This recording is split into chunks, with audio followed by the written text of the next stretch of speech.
Every time the six friends drop onto that orange couch at Central Perk, it looks effortless. That couch was pulled from a Warner Bros. Basement, damaged and rejected by the network. These are 20 hidden details you completely missed in Friends. Number 20. Every time the six friends settle onto that orange couch at Central Perk, the scene feels completely natural. Set decorator Greg Grande found it shoved under another piece of furniture in a forgotten Warner Bros. Basement storage room, torn and worn down. The network had serious concerns about using it on camera. Grande concealed the damage with a tapestry throw and kept it anyway. Look at that tapestry draped over the back of the couch. In the early seasons, it is not a design choice. It is damage control. According to production interviews, Grande had to fight to keep it at all. Every Central Perk scene carries the story of a prop the network wanted removed. The detail hiding on Monica's front door is just as accidental. Number 19. The gold frame around the peephole on Monica's apartment door is one of the most photographed set details in television history. Grande bought it at the Rose Bowl swap meet, intending to use it as a picture frame for a side table. During set dressing, the glass shattered. He held the empty frame over the peephole, noticed how the yellow popped against the purple walls, and left it there for 10 seasons. Look closely at the frame in any door scene. There is no picture inside, only the peephole. Production designer John Shaffner later described it as a picture frame for the peephole through which you see your friends. The most recognized prop on the set was the result of broken glass and a last-second call. Number 18.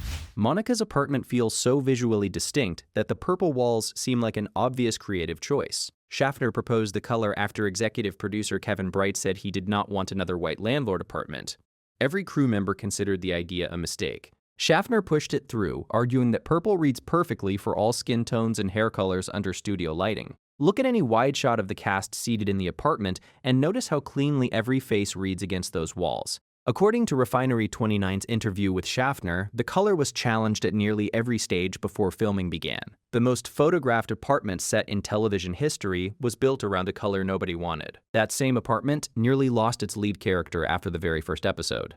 Number 17. Monica and Rachel live in apartment 5 throughout season 1.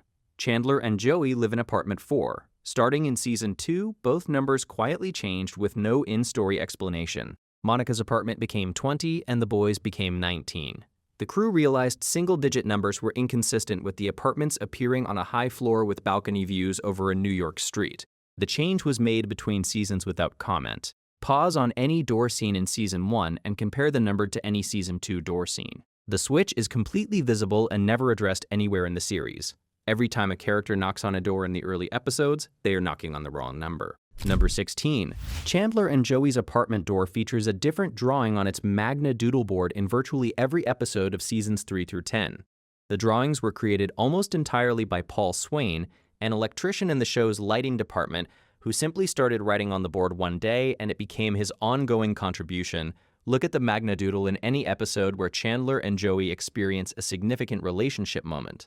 The message on the board mirrors what is happening in the scene. In the first episode filmed after September 11, 2001, the board displayed FDNY as a tribute. When the series ended, LeBlanc gave the board to Swain. The series itself nearly launched under a completely different name. Number 15. Friends feels like an inevitable title. The show cycled through 4 completely different names before anyone agreed on it. Writers Marta Kauffman and David Crane developed the original 7-page treatment in 1993 under the title Insomnia Cafe, which became Friends Like Us, then 6 of 1, then Across the Hall. NBC purchased the concept as a put pilot, meaning the network faced financial penalties if it was never produced. None of the alternate titles appear anywhere in the pilot. The rebrand was total and immediate. According to NBC News coverage of the show's early development, the decision to land on simply Friends happened without ceremony. The name that defined a decade of popular culture was the 5th option on a list. Number 14. The coffee house, the ensemble structure, the peer-driven dynamic, all of it reflects what Kauffman and Crane fought to protect. NBC pushed hard for a 7th character, an older police officer named Pat the Cop who would dispense wisdom to the group.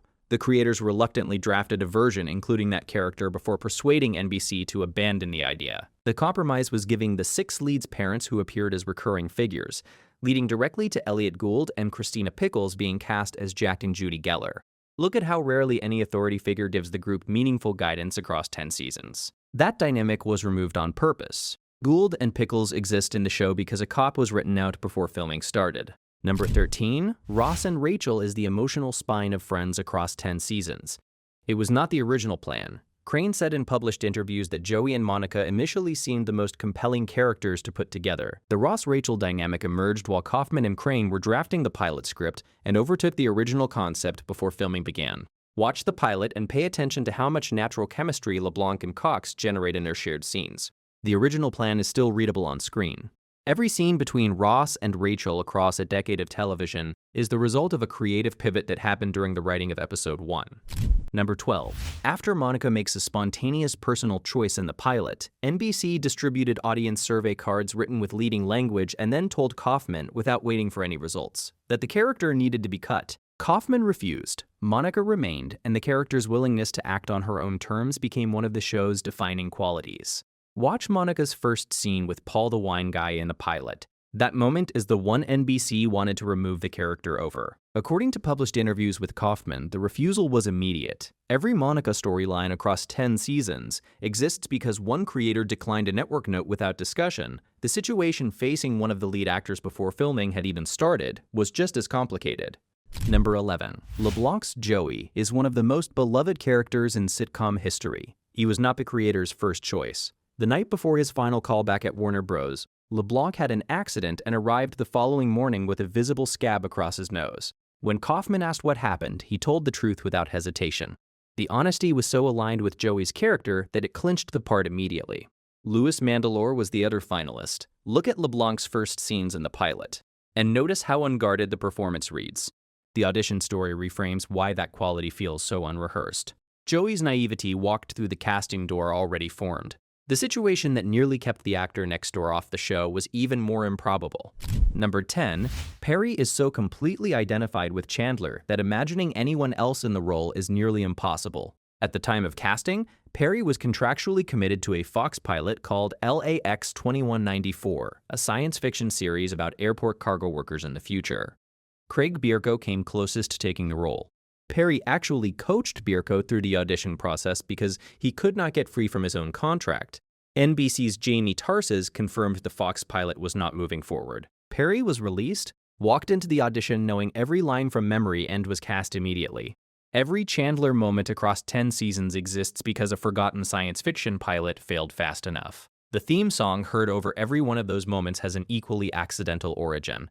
Number 9. The opening hand clap sequence from I'll Be There For You is one of the most recognized sounds in television history. The full song was never supposed to exist. Composer Michael Skloff wrote the music, and the original recording for the opening credits ran exactly 51 seconds. The hand claps were performed by Skloff, Kevin Bright, and 2 assistants gathered around a single microphone. A radio programmer in Nashville named Charlie Quinn taped the theme off his television, looped it into a 3-minute track, and broadcast it. Listener demand pushed the bootleg towards 60 plays per week. According to Variety, Elektra Records ordered the Rembrandts to record a full version which reached number 1 on Billboard's Hot 100 airplay chart. The casting of Rachel was secured by the same logic. Number 8. Aniston had been cast as Rachel in second position, meaning that if her CBS series Muddling Through survived, she would legally have had to leave Friends. NBC Entertainment chief Warren Littlefield ordered scheduling head Preston Beckman to resolve the situation. Beckman counter-programmed Muddling Through with unreleased Danielle Steele films, targeting the same female audience directly. CBS canceled the show after 9 episodes.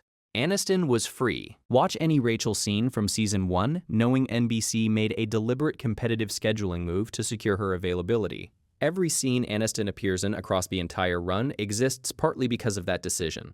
The financial arrangement the cast built together from season 3 onward is the most consequential business story the show produced. Number 7. By season 2, Aniston and David Schwimmer were earning roughly double what the other 4 cast members received. Schwimmer proposed that all 6 actors form a unified negotiating group and push for equal pay. Both he and Aniston voluntarily reduced their own salaries to make the math work. Perry wrote in his memoir that Schwimmer's decision gave all 6 extraordinary leverage in every negotiation that followed. Look at the opening credits of any episode. The cast is listed alphabetically by last name, not by fame or earnings, a quiet visual record of the equal standing they chose. By seasons 9 and 10, each cast member earned $1 million per episode. The Friends model influenced collective bargaining across later ensemble productions. Number 6. The last line spoken in Friends is Chandler's response after Rachel suggests the group get coffee. It is easy to miss as the defining close of 10 seasons. That line was completely ad-libbed by Perry during filming of the finale and became his self-reported favorite moment across the run. The writers kept it because it captured the gentle irony the script had not reached. A decade-long show set in a coffee house ending with a coffee invitation. Listen to the live audience response to that final line and compare it to scripted jokes earlier in the same episode. The reaction is different. Perry's own account in his memoir confirms the improvisation was purely instinctive. The finale that 52 million viewers watched ended on a line that nobody wrote. Number 5. The chair race between Joey and Chandler in Season 3 looks like physical comedy. What happened during the 4th take was real. LeBlanc tripped over the coffee table and dislocated his shoulder on impact with the floor. Schwimmer recalled in a Bustle interview that LeBlanc went completely white and the dislocation was immediately visible. The production wrote Joey wearing a sling into the following episode, explaining it as a fall from his bed. Look carefully at that arm sling in the early Season 3 episodes. The injury beneath it is genuine. The cast had skipped their standard pre-show huddle that taping night and never skipped it again. The chair race scene itself remains in the episode, completely unchanged. Number 4. James Michael Tyler appears in 148 of the show's 236 episodes. He was originally hired as a silent background extra. Tyler was placed behind the Central Perk counter because he was the only background performer who knew how to operate an espresso machine, which was never switched on during filming because it was too loud to record around. He made 33 silent appearances before receiving a single word of dialogue in Season 2, Episode 9. That word was yeah. Look at the counter area in any Central Perk scene from Season 1. Tyler is in most of them, completely silent at the edge of the frame. According to The Hollywood Reporter, Tyler held an MFA in acting from the University of Georgia. Number 3. Schwimmer and Aniston anchored the emotional core of Friends for a decade. In the 2021 HBO Max reunion, both confirmed they had genuine feelings during Season 1 that went unacted on, because one was always in a relationship. Schwimmer described channeling everything they felt into Ross and Rachel on screen. The most emotionally resonant scenes between those two characters were not performances. Watch any Ross and Rachel scene from Seasons 1 or 2 knowing the feeling behind it was real. Director Ben Winston documented this for the first time in the reunion. Every moment between Ross and Rachel that made audiences invest across 10 seasons came from something the actors carried into those scenes without the audience ever knowing it. Number 2. The coffee house is so central to Friends that removing it seems unthinkable. NBC pushed Kauffman and Crane to set the show in a diner, believing that environment could replicate what Seinfeld had built around its own regular restaurant. Kauffman and Crane refused. The coffee house stayed. Look at the small reserved sign on the coffee table in front of the couch in virtually every Central Perk scene across all 10 seasons. The Friends always have that couch and no other character ever challenges them for it. Grande placed that sign as a quiet visual answer to why the best seats in New York are always available to the same 6 people. The entire visual grammar of the series exists because 2 writers said no to a network. Number 1. Perry's Chandler is one of the most quoted comedic performances in television history. In the 2021 HBO Max reunion, Perry disclosed that he has no memory of filming seasons 3 through 6. He described experiencing profound performance anxiety during every taping, feeling that a joke failing to land would be unsurvivable. He also disclosed in his memoir that substance use during those years contributed to the gaps in memory. Watch any Chandler scene from seasons 3 through 6 and understand that the actor delivering those performances has said he cannot account for filming them. The reunion special became Perry's final on-screen appearance. He passed away in October 2023. What the audience experienced as effortless comedic confidence was something the person creating it could not hold on to or remember. Friends looks like a show about 6 people who always had perfect seats at a coffee house. Every layer beneath that image was built from broken glass, rejected props, refused network notes, and decisions that nearly went the other way. Every scene carries a second story. Which hidden detail surprised you most? And what film should we open next?